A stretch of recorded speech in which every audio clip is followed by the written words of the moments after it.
Hey guys, so if you want to follow me on Instagram, I will leave my Instagram link down below. If you want to subscribe, subscribe, and ring that notification bell, you can do that.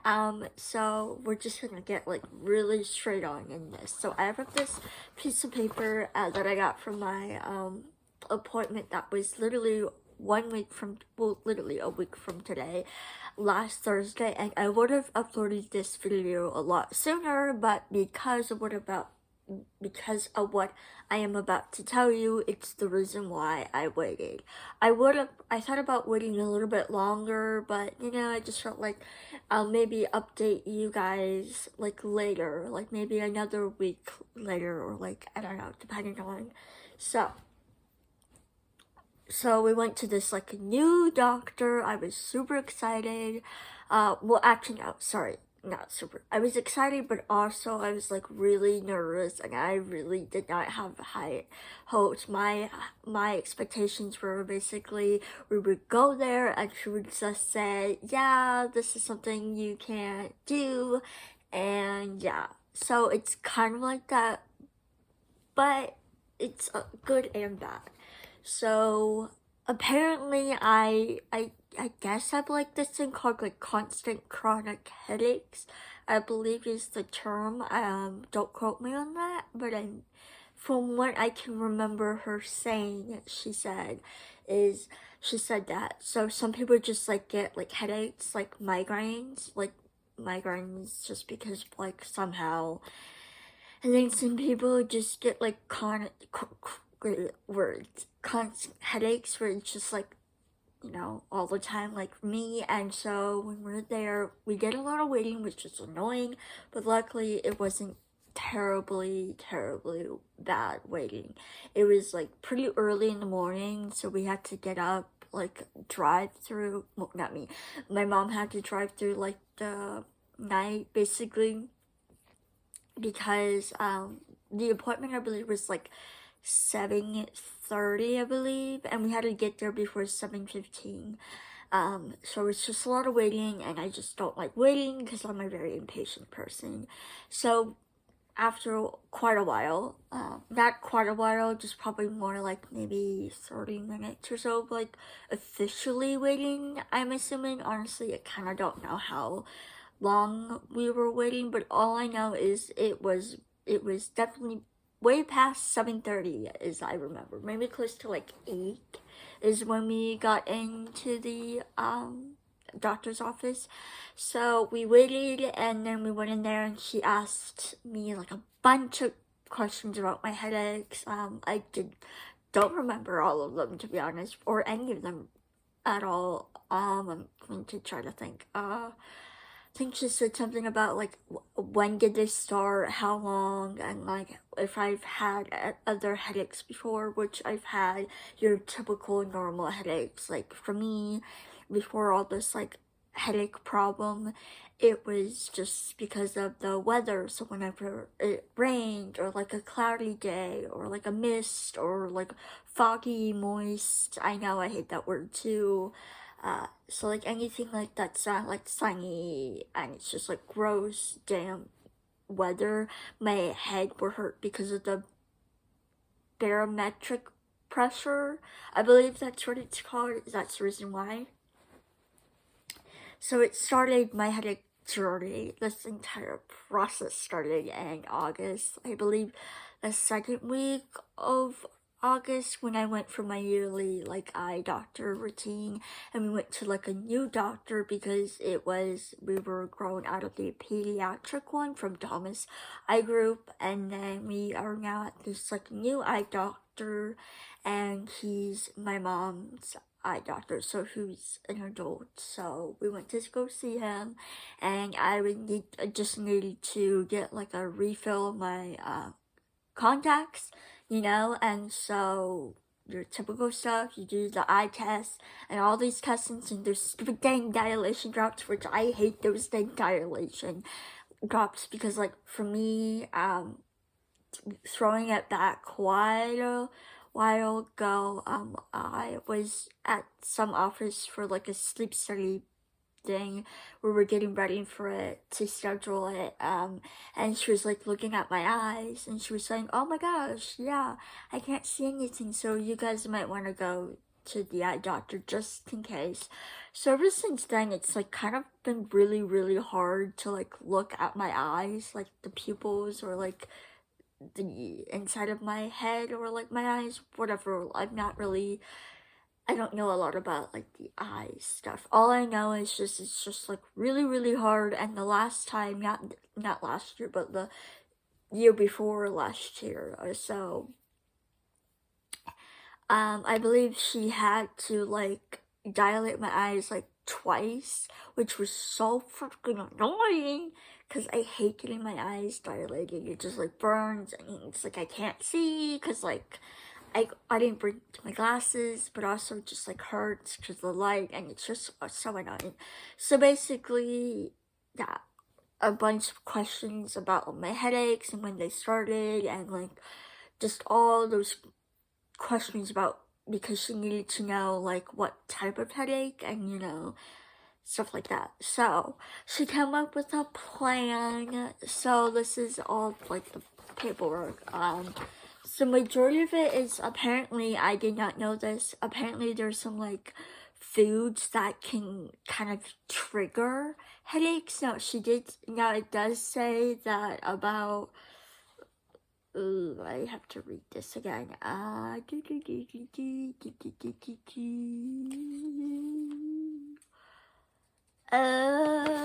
Something, oh, I don't know. Oh, well, it's something about like it's a really small percentage of like people that actually have their headaches triggered by foods, and it's like a ton. Literally, I won't name all of them, but well, yeah, they're like literally. Well, actually, yeah.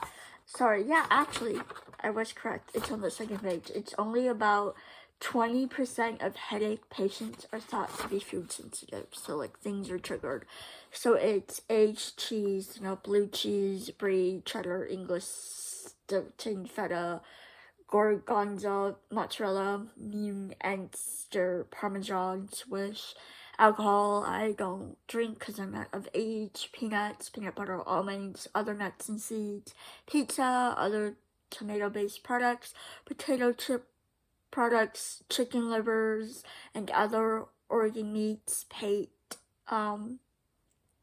smoked or dried fish. I really don't, to be honest, eat fish. And like, if you count like sushi, but I like the sushi roll. And I like the crab imitation, but like the real sushi, oh, that's so good. Sorry, just like I love sushi. So then there's like pickled foods, pickles, olives, sauerkraut. I don't like those. Sourdough bread, fresh baked yeast goods, donuts, cakes, homemade breads and rolls, all that stuff. Brewers, yeast found in natural supplements, I don't know, bread, crackers, desserts containing cheese. Basically, all the majority the fun stuff, I like to say. Most beans including lima, Italian pole, broad, fava, navy, pinto, snow beans, garbanzo, lentils, and dried beans and peas, onions and garlic, avocados. I don't eat those unless they're in the California rolls. I like the California rolls, personally. Contain certain fresh fruits, including ripe bananas, citrus fruits, papaya, red plums, raspberries, kiwi, and pineapple. Dry fruits, figs, raisins, dates, don't eat any of those. Soups, I do not eat any soups. Cultured dairy products, sour cream, buttermilk, yogurt, chocolate, caffeinated beverages, including coffee, teas, and colas, I believe. And then aspartame and other artificial sweeteners, nitrite, I believe says, containing meats including hot dogs, sausage, bacon, lunch meats, deli meats, pepperoni, other cured or processed meats, monosodium, Optimate MSG, containing products including soy sauce, meat, tenderized Asian foods, and variety of packaged foods. MSG is often disguised ingredient. Also look for these common aliases: monopotassium glutamate, autolyzed yeast, hydrolyzed protein, sodium caseinate. So basically all that is like related to like food headache triggers. And so she said if I like ate any of these, to try to take like a couple, like I think she said to take like a piece out. So if I were to do cheese, take like cheeses out. I guess like depending on like what my diet consists of, and let me tell you, my diet is not very good. So on to the very good part of this, I say, is so we have solutions. So there's like a lot. So we have these two supplements, she said: magnesium 400 milligrams and B2 400 milligrams. So I literally took those for like a day, and let me tell you, I know they're supplements and I should have given them a lot longer, and the thing is, I'm impatient, but also, for me personally, I honestly didn't think that supplements were gonna help fix the problem, or like ease the pain away, if not fix it, just because like, I don't know, I needed something stronger, and like, to me, a supplement didn't seem to work that way. So after a day of use, I just straight went into this new medicine called Toper Max.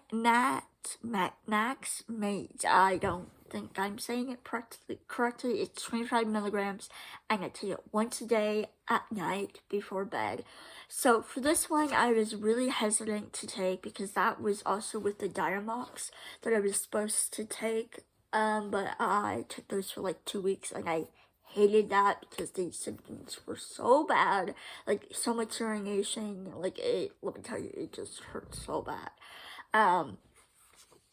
So I was really worried that it would mess up with my medicine, that I'm on Lexapro, and I'm on this other medicine, Lamictal. It's kind of like a mood stabilizer, I guess. I really don't know exactly like the correct terminology of what it is used for. All I know is it helps me alongside with the Lexapro. Like it comes in handy. Like Lexapro is good and all, but like I needed the Lamictal in order to like, I guess, balance me out or something. I have no idea. But I just know my body really likes it, and yeah. So I tried that for like, so Thursday I took the magnesium B2 that day, and then Friday I took that at night. Saturday I did it. Sunday I did it. So I took it for 3 days. 3 days. Yeah, 3 days. So let me tell you, I was not expecting this symptom. So I knew it wasn't gonna work, like, not work. I knew you needed to, like, give it time, and she said to give it, like, 2 weeks to try it out, and then to try new stuff. But again, I'm very impatient. So, for me, that I wasn't expecting was to feel so bad. Like, I don't know how to explain this because I've tried explaining it to my mom. It's just like, it's like as if I had a stomach bug, but not really having a stomach bug. It's like somewhat the best explanation that I can think of, to be honest.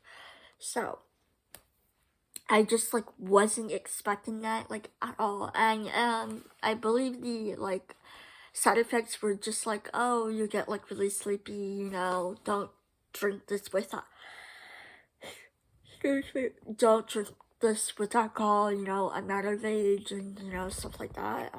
Don't drive a vehicle, I believe it said. This is from what I can remember, but if you really want to know, you can look it up online and do your own research specifically for this medicine. But I know for me personally, I just hated it. Because one, obviously didn't really help. Like, I wasn't expecting a miracle worker. I was expecting like a little bit of something. Again, it is 25 milligrams, so it was like the lowest dose it's possible that she gave me. And my other doctor, who prescribed the Diamox with this just to try it, was like, I believe like 400 or 500 milligrams he wanted me to start on. So obviously, like, big fat jump. So yeah, so then there's like this thing I asked about injectables, just like, I didn't ask about Botox, although I sort of asked about Botox, which is so annoying. Only like not on the forehead. Turns out I misspoke about the forehead. I thought you would get injectables like Botox for your forehead for the headaches, but it's actually like you have to get like it. You can't just like go into like a plastic surgery or like a med spa or something like that, or like anything, a beautician that does Botox stuff. You have to apparently get like a medical doctor's note saying that like it's specifically for like migraines and stuff like that. So apparently they just do it inside your head, not here. They actually do it like inside your scalp, like put the needle there. So I misspoke on that.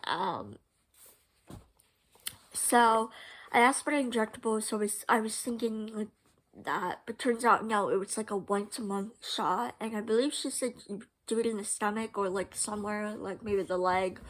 Maybe she probably said the leg. I kind of forgot.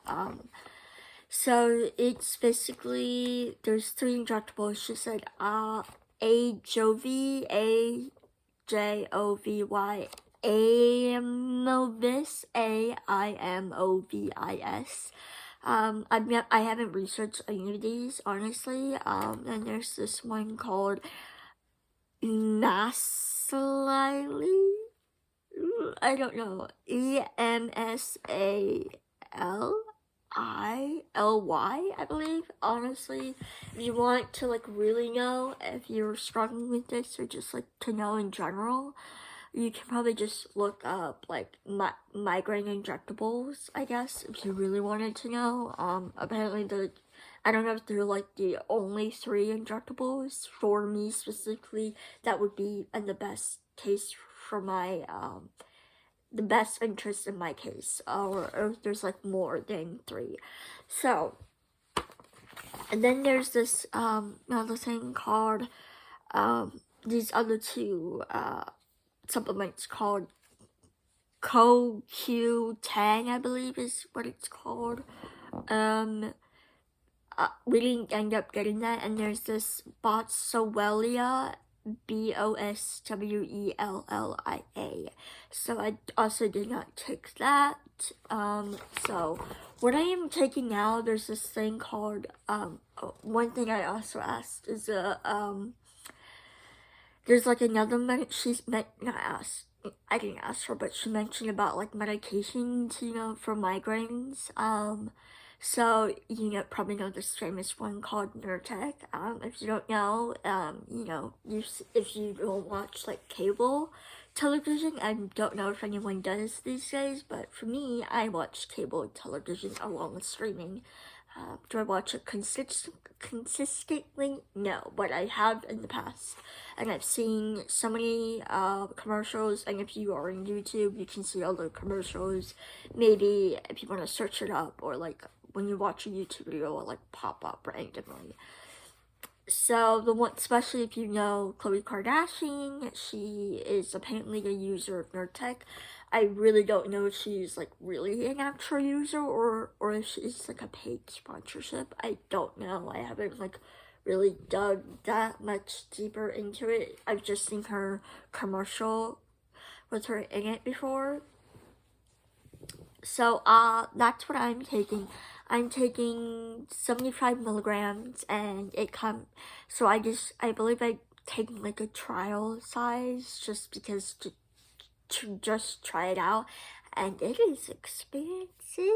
So my mom and I went to go pick up the order, and we had to like pay, I believe, like $50 or so.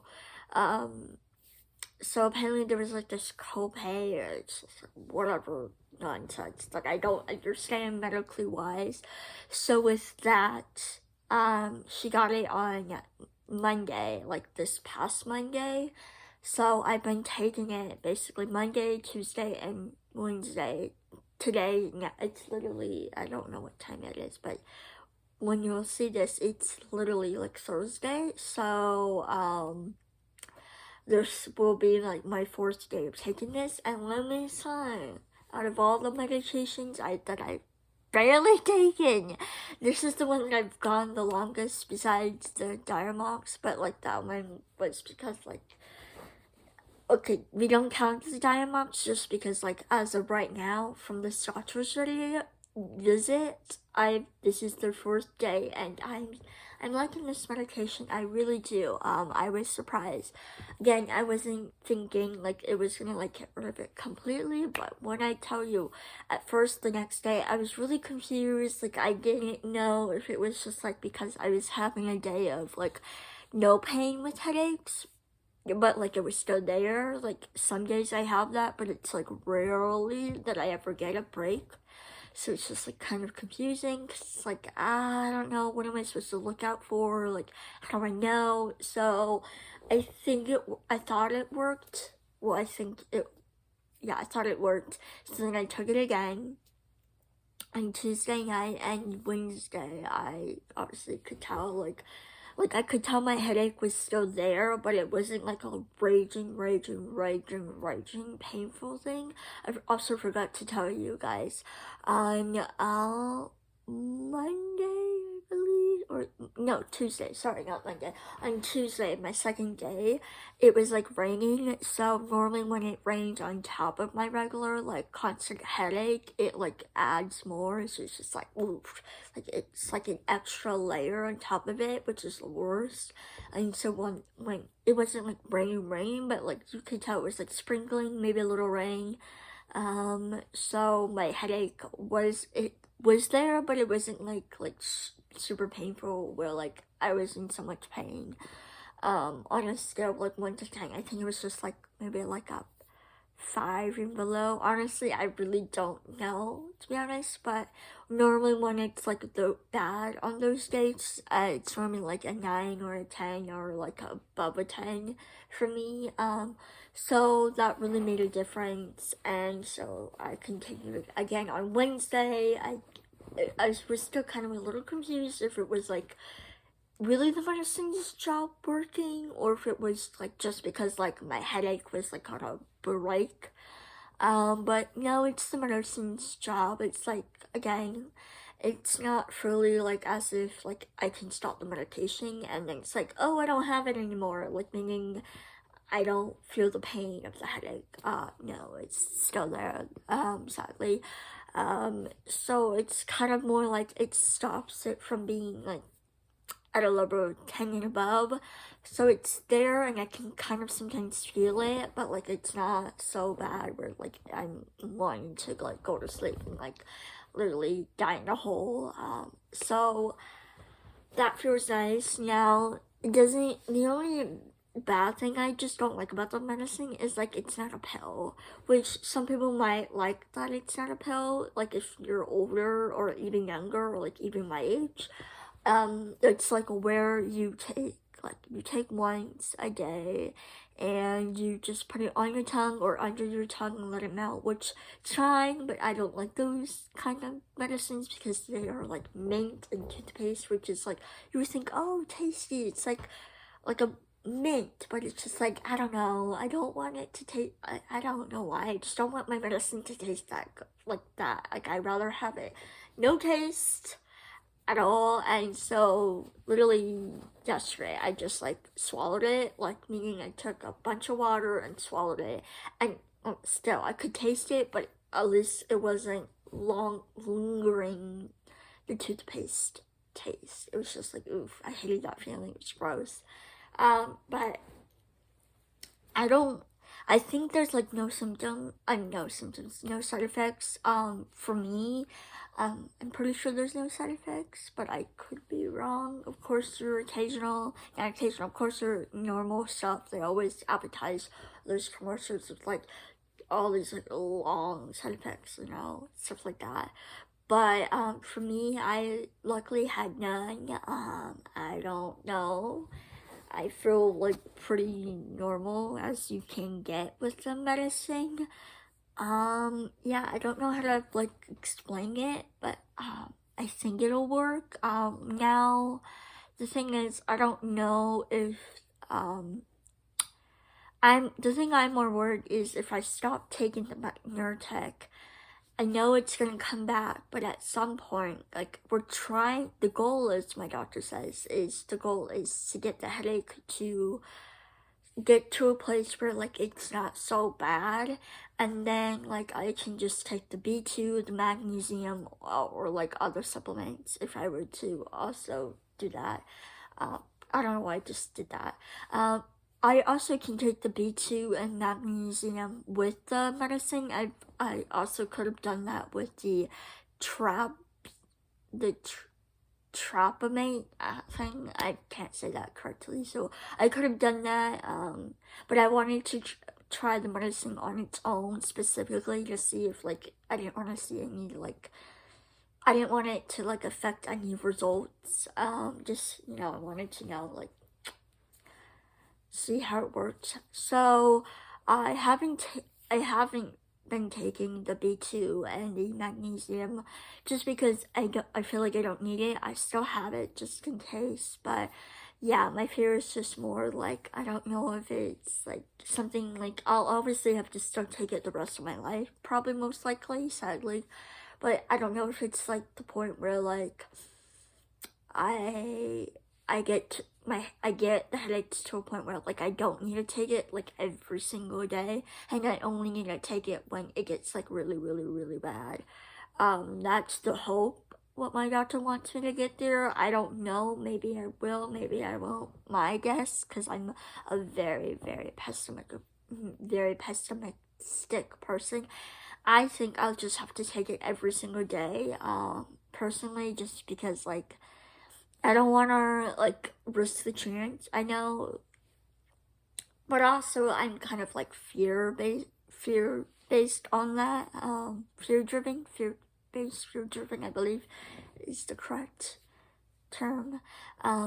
So yeah, I'm happy about this. So I'll probably maybe check in like maybe another week or like maybe another month.